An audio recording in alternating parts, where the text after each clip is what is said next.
Hey everybody, it is Mattie with you on this Thursday with Altcoin Buzz. Hope you're having a good one. Weekend is almost here. As has been the tradition this week in the news, I'm trying to start out with a little bit of positivity. And as I said yesterday, no, we're still not popping the champagne, but we continue to have some pretty positive price action. Projects up 5%, 10% over the last 24 hours. Check out Martin's last analysis video. If you've not, he focused on some of the big winners, including Tron. Let's take a look at some of these other ones. Verge up over 40% in the last 24 hours. And just like that, we've added $20 billion to the cryptocurrency market cap. Not too bad. Again, we're not celebrating just yet. Things could turn right back around. But I think it goes to show that things, certainly weren't dying out. It was an opportunity for buyers to come back in at the lows. With that being said, let's move on. We're taking a look at a bunch of different stories today. We're taking a look at Patrick Byrne and tokenized securities. Briefly, everything's going to be kind of rapid fire today. A crypto code of conduct is being built from the inside out. Jordan G has a take on that. We're taking a look at mobile form giant Tapatalk, who's rewarding its 300 million users with kin. But let's begin, as always, on altcoinbuzz.io with another little bit of positive news. Google searches for Bitcoin hit highest level since April. We're talking about the Google Trends tool. Is FOMO kicking in again, writes Luke. Today, Bitcoin has grown more than 15%, but the price is not the only increase Bitcoin has seen recently. Apparently, according to research by CoinDesk, the number of Google searches for Bitcoin has also been going up, reaching a new all-time high since April of this year, so April 2018. Now, this is not exactly the most scientific thing. It's just a correlation at the end of the day. But you can see that the all-time interest in terms of Google searches was, mid or late December 2017. And since then, we've really been on a steady decline, which all of a sudden now from early November we may have hit, in fact, our all-time low, seems to be going back up a little bit. Now, part of that may be negative in a sense, right? Because if Google is a search engine, people are searching for Bitcoin 2018 all-time low. There's a lot of negative news, so people are just trying to learn about that negative news. However, it's still an indication that it's on people's minds. So Luke writes, Google trend data further reveals that the most searches for Bitcoin in the world over the past week came from Nigeria, South Africa, and Austria in that order. Interestingly, the US barely cracked into the top 20 ranking, in at number 19. It is not strange to see that the number of Google searches for Bitcoin have been going up, with Bitcoin hitting a yearly low of $3,500 last week. And because of it getting a lot of media coverage, this probably contributed to the increase in Google searches, as we just discussed. By the way, guys, at the time of this video's recording, we're sitting at around $4,200, so up handsomely over the last 2, 3, 4, 5 days. Let us know what you think about this. Is it a leading indicator of good things to come, or are we just looking for correlations without any real causality behind them? Is this just kind of statistics for the sake of statistics? Let us know your thoughts in the comments below. We're going to have to skim over this piece because it's pretty technical from Romel. Not that it's technical, but there's a lot of information here, I should say. So everything you didn't know about Patrick Byrne and tokenized security. Find out who Patrick Byrne is and his company T0. The tokenized security sector is slowly gaining traction. So we've talked about Patrick Byrne before. He runs Overstock, which is a competitor to Amazon, and Overstock has been accepting Bitcoin payments for years now. He was one of the first individuals to back Bitcoin and accept payments going back as far as 2014. Overstock is an American internet retailer. In their last year, revenues were about $1.7 billion.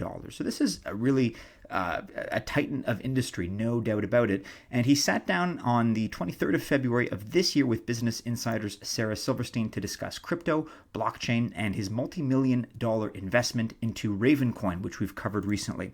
If you're interested in that particular interview, in that coverage, here it is, Sarah Silverstein and Patrick Byrne on Business Insider. Hello, Overstock CEO Byrne. and I'm Bitcoin pioneer explains his long-standing crypto play and his philosophy on life. Philosophy on life, yeah, it never hurts. So Patrick Byrne also started T0, which is a platform dedicated to making trading of security tokens very easy. It also has other features and goals. As their website state, quote, our platform integrates cryptographically secure distributed ledgers with existing market processes to reduce settlement time and costs, increase transparency, efficiency, and audibility.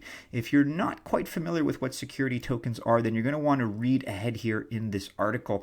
And Romel does a good job of breaking all that down. But it's nice to have, these high profile individuals that are not only supporting crypto Actually, Patrick Byrne had some ambiguous things to say, so supporting crypto but not necessarily Bitcoin. So a little bit of ambiguity there, but it's still nice to have these people that are champions on your side. Read more about this and Romel's work for the nature of what tokenized securities are, why Romel thinks they're a big deal, and many people such as Patrick Byrne do as well.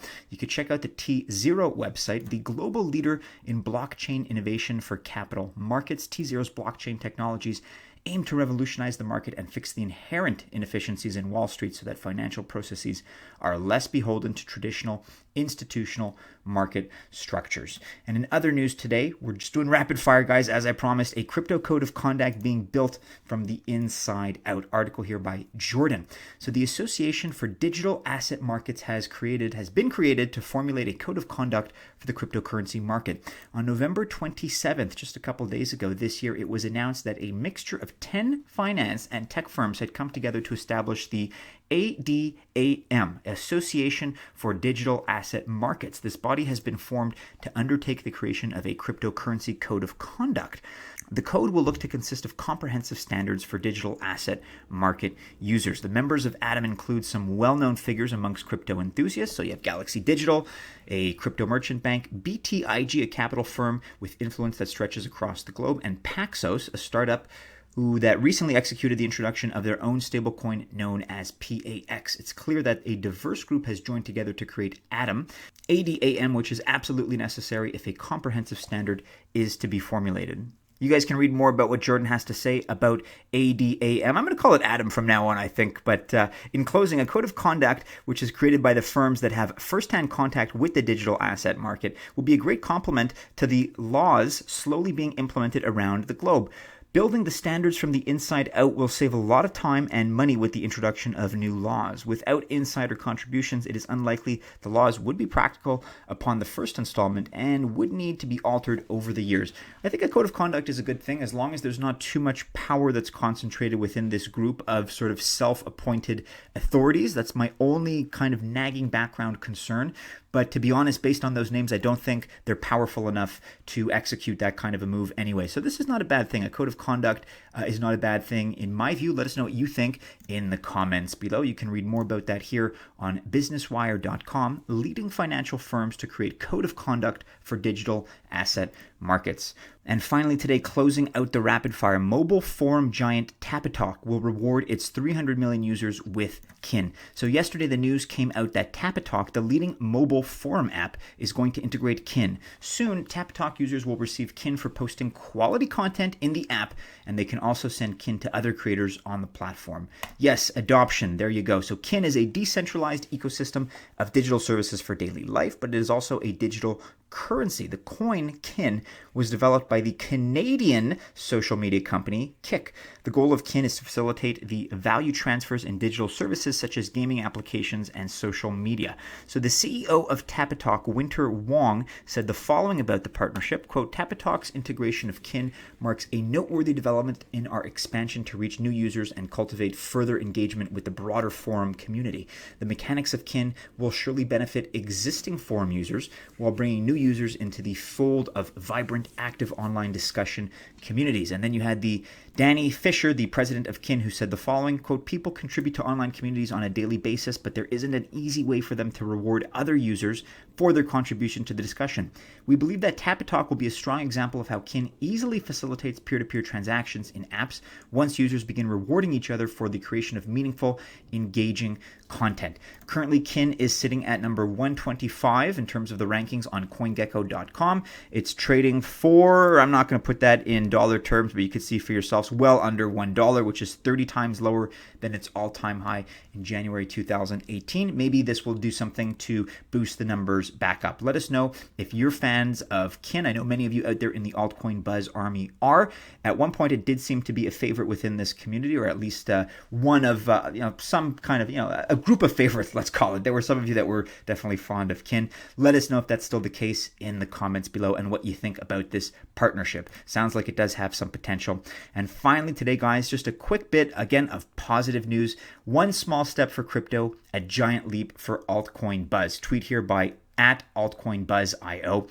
We are now finally on Google News. Hope we are doing something right. Thank you everyone really. Now, you guys may not think this is a massive deal. Everybody's on Google News, but we are a small team. We are geographically dispersed all over the world. Nobody's supporting us. We don't have any, major institutions backing us. So this is very much an organic movement. And we're very happy to announce that, yes, we've made it onto Google News. So if that's something that excites you, if you're proud of us, if you've been along as part of this journey, at the lowest of the lows in this bear market, we accomplished this. So I think there's something to be said about that. Smash the thumbs up if you continue to support us and you're a fan of the channel. We really do appreciate it. So once again, as it was tweeted, thank you everyone. We really do thank you and appreciate your patronage. With that, members of the Altcoin Buzz Army, do be sure you're following Altcoin Buzz and Altcoin Buzz News on Twitter. We're also on Facebook, Instagram, and Telegram. Check out our last video right about here. Check out our website right about here. If you choose to invest on this Thursday, I wish you all the very best of luck. If not,